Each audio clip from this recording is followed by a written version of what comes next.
One day, Mr. Gruber took Paddington on an outing to an auction sale.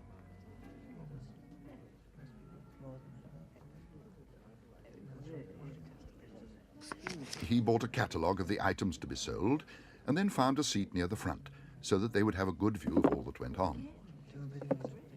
Paddington decided straight away that he liked auction sales. It was all very friendly. In fact, he hardly had time to sit down before someone waved. So he waved back. Then another man waved. So he waved at him too, and then raised his hat several more times for good measure. £4 on bid. £5 over there.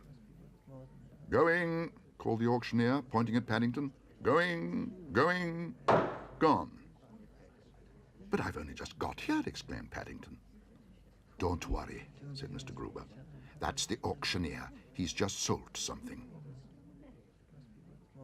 Paddington gave the man a hard stare. I hope it's not that table, he exclaimed. It must be full of dents by now. Lot 65, 1 carpentry set, sold to the young bear with the sandwiches for £5. £5? Exclaimed Paddington. For a carpentry set? But I've only got 10p. Mr. Gruber reached for his wallet. I expect it was because you waved, Mr. Brown, he whispered. You see, if you nod your head or even scratch your nose at an auction sale, they often think it's a sign you're interested.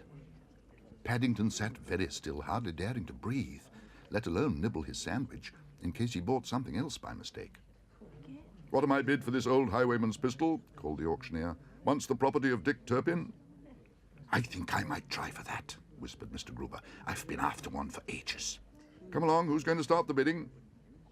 £10, called someone at the back of the hall. 11, called Mr. Gruber. 12, shouted the other man. Oh dear, said Mr. Gruber. I hope I don't lose it, Mr. Brown. £13. 14, shouted Paddington. Any advance on £14? 15, shouted Paddington wildly. £15, called the auctioneer. Going, going, gone. Sold to the young bear gentleman on my right. Mr. Gruber began to feel that perhaps taking Paddington to an auction sale wasn't such a good thing after all. Perhaps I'd better not do any more bidding, Mr. Gruber, began Paddington. I don't think bears are very good at it.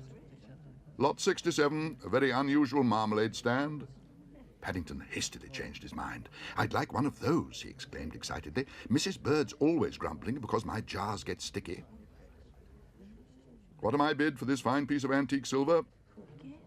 5p, cried Paddington excitedly. 5p, repeated the auctioneer. Did I hear someone say 5p? 6p, said Paddington. If you ask me, said a voice, that young bear knows something we don't. Perhaps it's a fake, said another. No one would bid 6p if it were a real silver stand. Going, said the auctioneer desperately. Is that all I'm bid? Will no one make an advance on 6p? Going, going, gone.